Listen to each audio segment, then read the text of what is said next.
All right, good morning. Happy Monday, everybody. Today we're learning about Marie van Oosterwijck. Try saying Oosterwijck 3 times. I've done a few research papers on her, and I find her a very fascinating painter. Her father was a painter, and that kind of got her into the world of painting for the bourgeoisie and the very rich. Today we are going to be making little cards, and we're going to mimic her dark backgrounds. And the way we're going to mimic her dark backgrounds is by using black construction paper. We are going to do a warm-up with some designs in pencil with a white piece of paper. It could be any scratch paper. It doesn't have to be as large as this. We just have to do some ideas and warm up our hand. And you can either have a 6x9 or you can have a larger sheet of paper and you can fold it and make a card like that. So that is up to you. So like I said, Maria van Oosterwijck, she was an artist I've written a few papers on, and the way she got into art was kind of unique because women were not allowed to be professional artists. They weren't allowed to have jobs that weren't like something with inside the home. So her having her own income was very rare, and she is extremely good at flowers, and I'm going to get into that in just a moment. So I'm going to go ahead and we're going to do the PowerPoint. Okay. So she was born in 1630. She did pass away in 1693. So this is a long time ago. I am going to play this short little video. I want you to pay attention to how many small details are within these paintings. Look at how dark the background is and all the fine detail and the patterns on these tulips and these patterns on these flowers. So I'm going to go ahead and play this for you. We're going to talk about the symbolism and then we'll get into our artwork. So these are called still lifes because Maria would set these up in her studio and paint them. But the interesting thing is these flowers don't bloom all at the same time. So she wouldn't actually have this whole bouquet in front of her. She would actually have to do studies of them throughout the year and then combine them all together. So that's kind of interesting. There's symbols behind everything. A white flower symbolizes purity. Anything that's pink or red might symbolize love. Blue ribbons, anything with color, there's a meaning to a lot of things. Yellow represents divinity and things like that. So women were not allowed to paint anything except flowers in the 1600s. So she was born right during Tulip Mania, and she was not allowed to say paint portraits. She was not allowed to paint anything except flowers. And that's what they believed back then, that women should only be painting bouquets. She did make a very nice living. She was one of the highest paid artists in the 1600s for all of her bouquets she painted. Just some cool facts. Okay, so we're going to go ahead and get started on our warm-up. I find her very interesting. She's one of my favorite artists. And I think we're going to get ready for our warm-up. So let's go ahead and get a piece of paper and a pencil, and let's get started.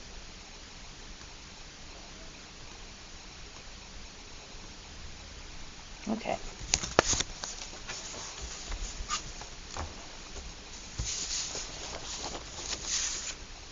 So I'm going to ask for everyone to get your pencil in the air. And you're going to wave it like you just don't care. And we are going to practice tulips. The only way we're going to make really good tulips is by practicing. So we are going to do as many tulips as we can. So here's an example of what we will be doing. Think of Zentangles, think of repeating patterns, and I want you to think of a capital W. So we're going to go ahead and practice that. We don't need to write our name because this is just a warm-up. I'm going to go ahead and we are going to start with a capital W.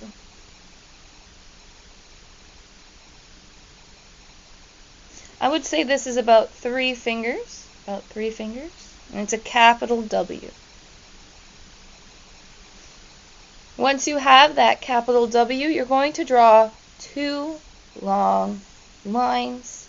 These are also about 3 fingers in length. It's about 2 inches. And then you're going to do a U on the bottom. You're not quite done yet. We're going to add 2 little leaves on the bottom. Just like that. You come down. Zoom in. Come down. And then back up. Okay, so we're going to draw 6 or 7 of these. So just find a different place on your paper, and you are going to do a capital W. You're going to do those lines that are about 3 fingers in length. The W is also about 3 fingers in length. And then you're going to go ahead and do a U. And then 2 little leaves. So we're just going to keep going. We're going to do quite a few of these. Try to make them large. So this one I feel is a little too small. I probably did that about 2 fingers. Try to have those lines connect. I'm going to try to make this one a little bit bigger.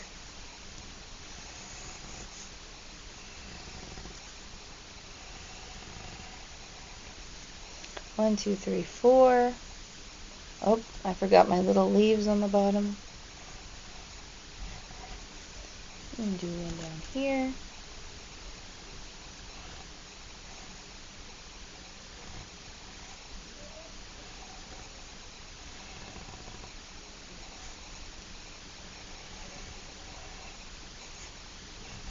Okay. And I'm going to fit one more right here.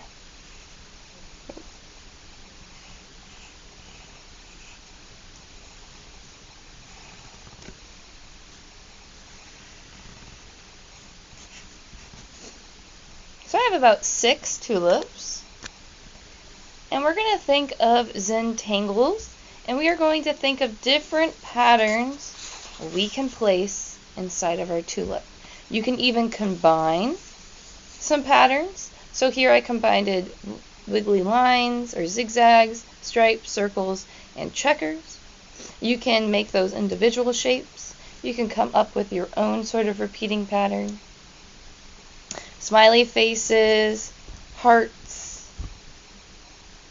things like that. So I'm going to go ahead and start with my checkered pattern, and we're going to just pick one for a checkered pattern. I like to line up my straight lines, so my stripes, with these triangles. So I lined up the tips of my triangle or that V shape. Then I'm going to go ahead and do some horizontal lines across my vertical lines. And then you don't have to color in your pattern, just kind of get the idea of where you want the colors. You don't have to do the whole thing.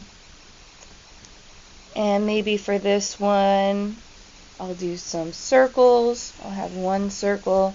Some of the circle I'll only be able to see half of. So I just want you to come up with your own patterns.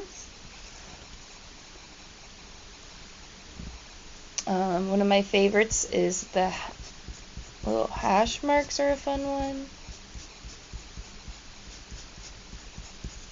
We could do wavy lines. This will kind of emulate Maria's tulips she did, which were pink and white stripes. So I'm going to give you about 2 more minutes, and you're just going to come up with your own Zentangles, your own ideas of what you want. And you don't have to fill up your whole tulip if you have like some ideas already. I'm going to put these next here so we can see those.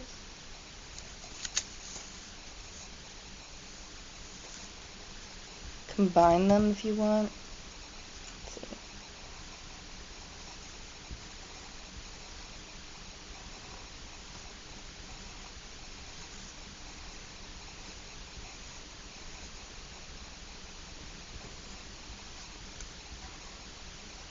These cards are great for Mother's Day or just to give to anyone that you care about.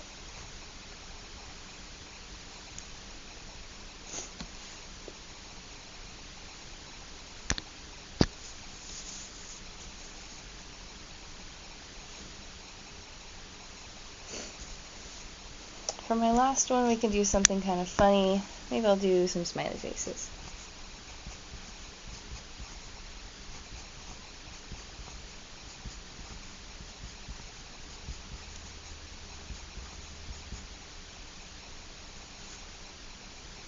Okay. I'm going to give everyone about 30 more seconds, 35 more seconds.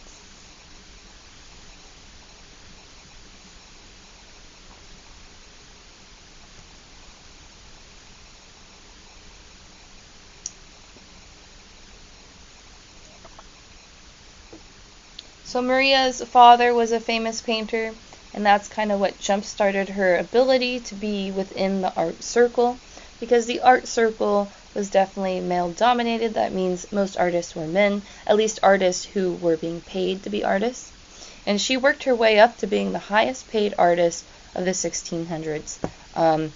Nearly any nobleman or anyone of high status would have one of her paintings, because, like I said, Tulip Mania just ended, but people realized, I love how flowers look, let's just keep them alive in paintings, and they were more valuable that way.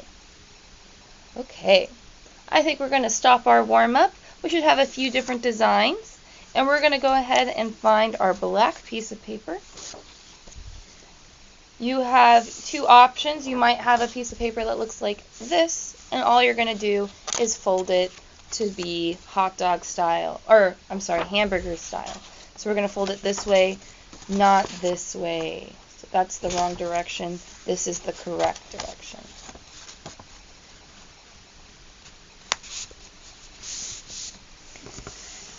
And then once you fold it, you are ready. You can write your name somewhere with inside of that. I'm going to go ahead and use this one. I'm going to write my name on the back in pencil. And after I have my name written in pencil, it's kind of hard to see, I'm just going to flip it over.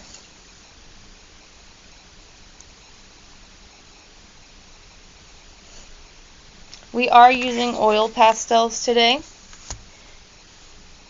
And I think you guys should feel comfortable enough to, we don't need our pencil, we're just going to go ahead and grab either a white pastel or a gray pastel, whichever feels better to you. You can use gray or white. And we are going to draw 3 tulips. We're going to have one in the middle and then one on the left and right. I want everyone to get their oil pastel in one hand and get your finger in the other. And we're coming all the way to the top, and we're going to make a little dot in the center. So one finger from the top, little dot. One finger and one dot from the top.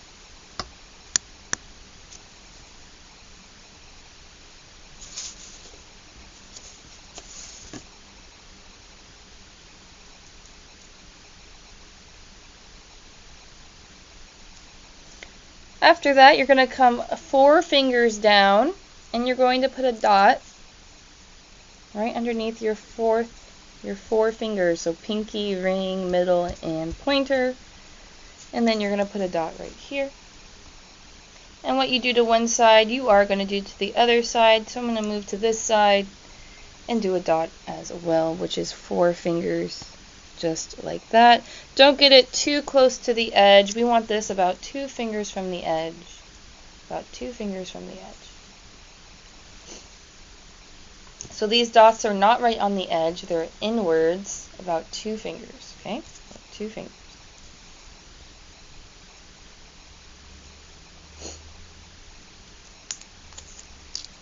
The top of our W is going to be each of these dots. So I just want you to go ahead and draw a little bit of a upside down V, and you can do that on each one.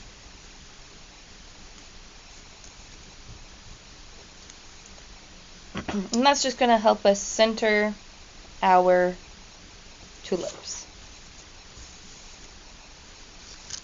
And then we are going to make that W.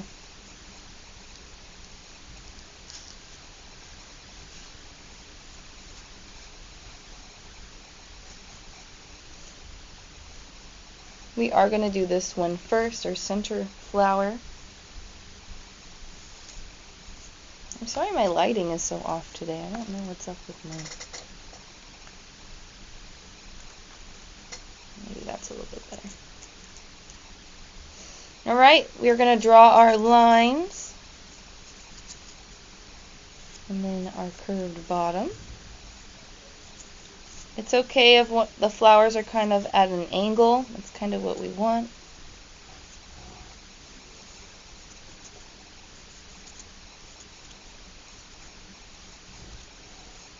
Okay. Give everyone some time to get that ready. If you need to restart it, you can always flip your paper over if you need to.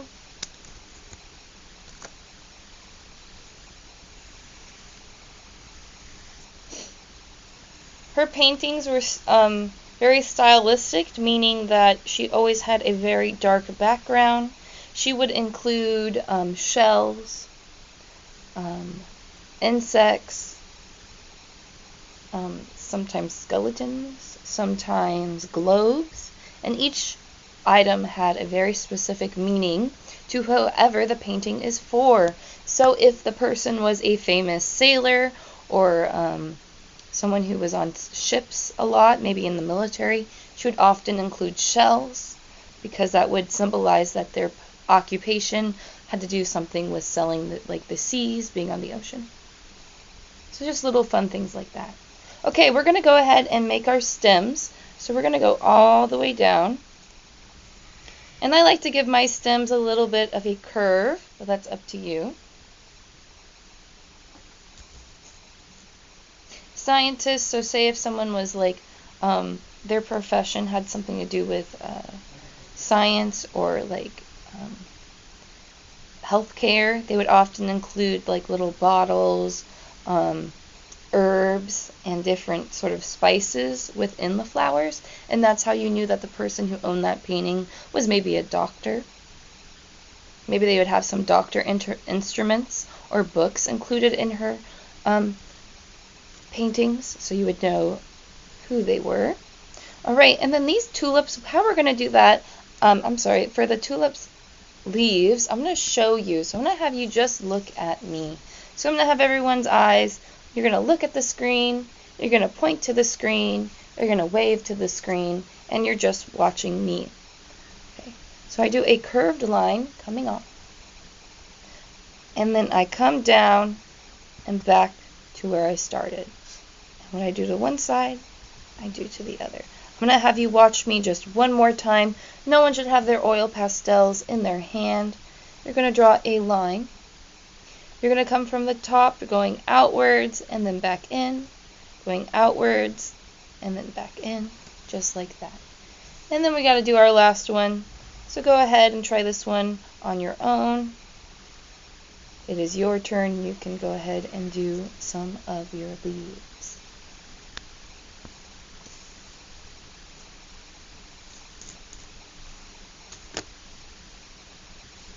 People would commission a lot of her artwork. That means they would pay her money to make the artwork, and then they would give it to their loved ones. So maybe their fiance, before they got married, they would often gift one of her beautiful paintings. And each flower had a meaning. Like Easter lilies had a meaning of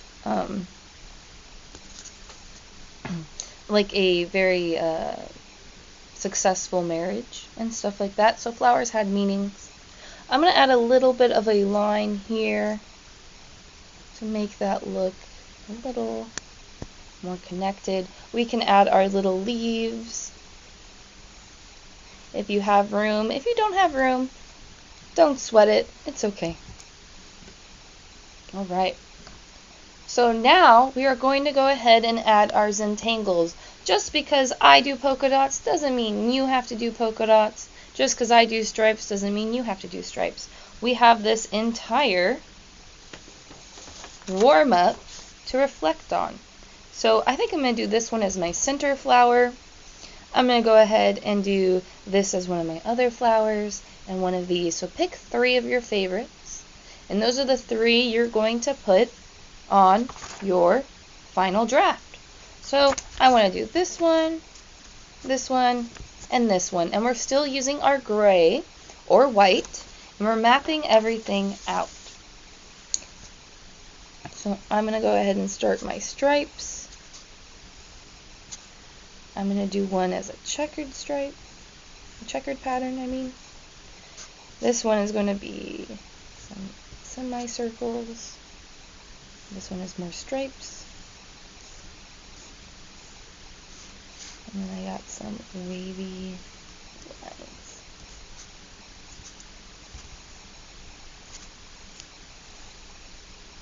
Your detail might not be as precise because these are larger than a pencil.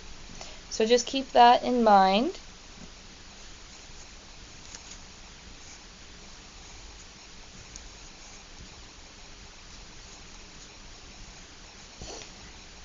I mentioned this before, but a lot of these flowers were not in bloom at the same time. So how did she get all of these flowers in the same bouquet at the same time if tulips are in the spring and maybe a different flower is a winter flower?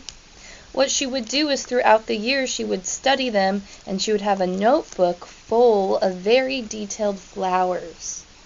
So throughout the year she would be drawing flowers all the time, throughout the seasons, and then she would perfect them and have a whole book full of one flower type.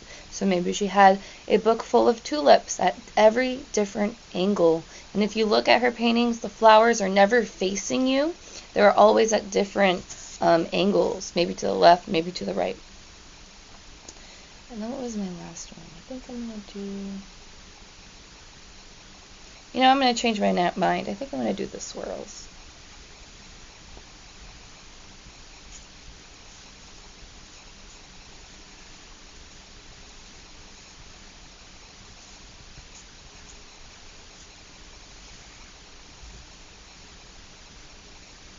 Okay, once you have everything mapped out, then you can pick a few colors. So maybe this one I might add a color on top of the gray. The reason we're adding color on top of the gray is because this is like a backwash or you're prepping your paper. So I'm going to start off with my leaves. I think I'm just going to pick a color and color in 1/2 of my leaf. So for this leaf I might do some baby blue.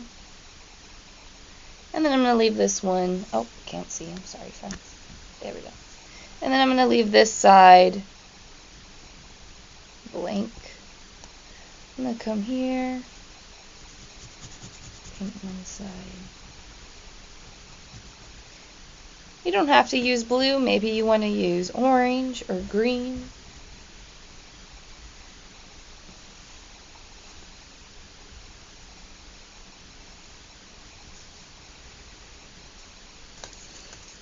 I would recommend making the stems green, just because I think they pop out very nicely.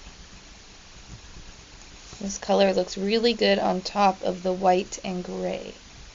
This is our underpainting. We had to prep the paper because our background is so dark.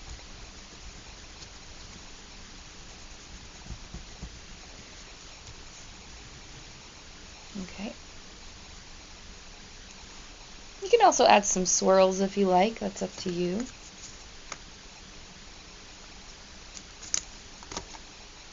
I'm going to go ahead and make these orange. So I'm going to pick this flower to be orange, this tulip. And you see I'm just going right over the prepped paper, going right over the gray or white. Leave some of the paper showing through. Let some of that black show up.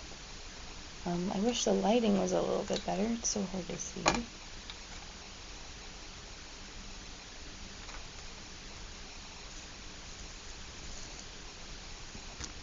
Okay.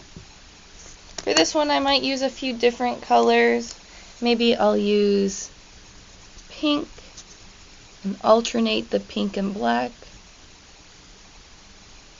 Outline this little section in pink. Maybe the next one will be blue.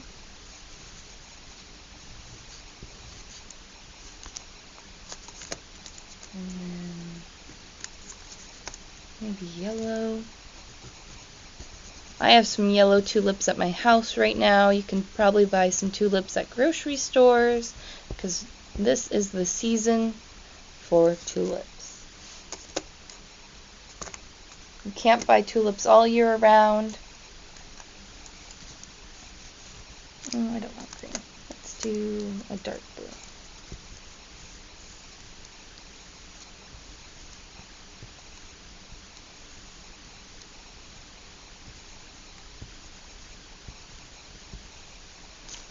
You're going to notice that the light colors look a little bit better than the darker colors.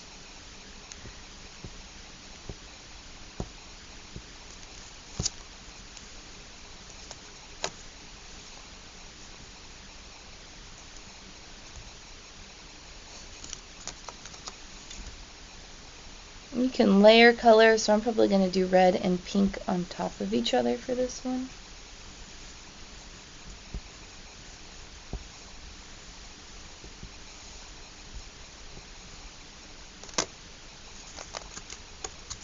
So now I'm going to go in with the pink. I did red, now I'm doing pink on top.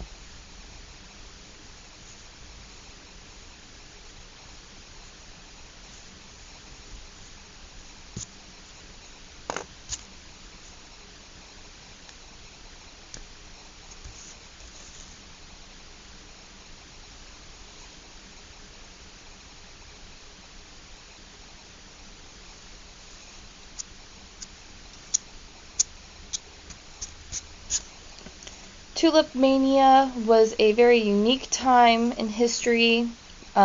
Tulip farmers made a lot of money, and that was interesting because they were lower class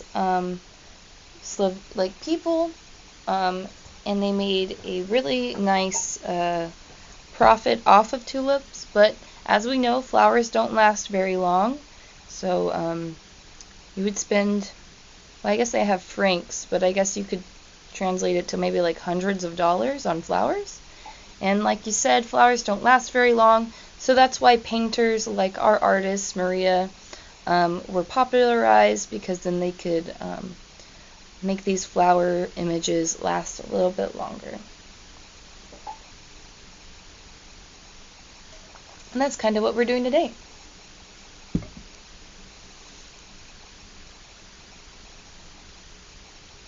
But what I find most interesting is that her bouquets, like I said, conveyed messages like the color of the flowers would mean something. Some of the symbols, like a butterfly or dragonfly, could symbolize different things. And so it's like little hidden messages, which I think is pretty cool.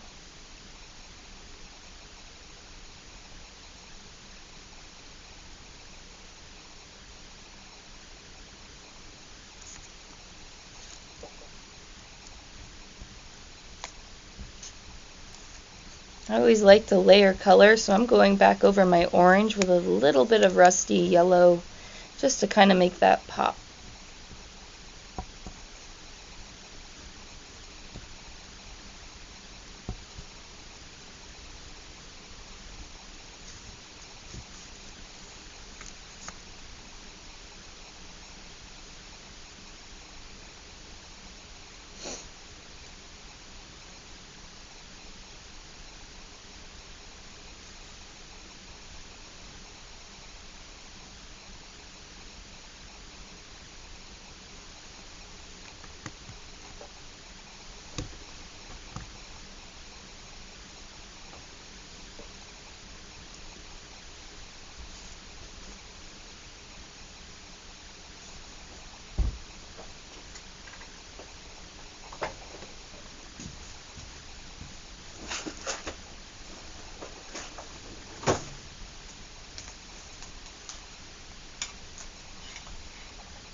I've seen a few of her paintings. I saw one at the Getty Museum. And when I say that there's so much detail, I really mean it. Like you can see little little dewdrops, like little specks of water that she's painted. You can see each little detail in a butterfly's wing. The dark background kind of hides some things, so it looks like some items are in shadow. And I recommend seeing her paintings in person.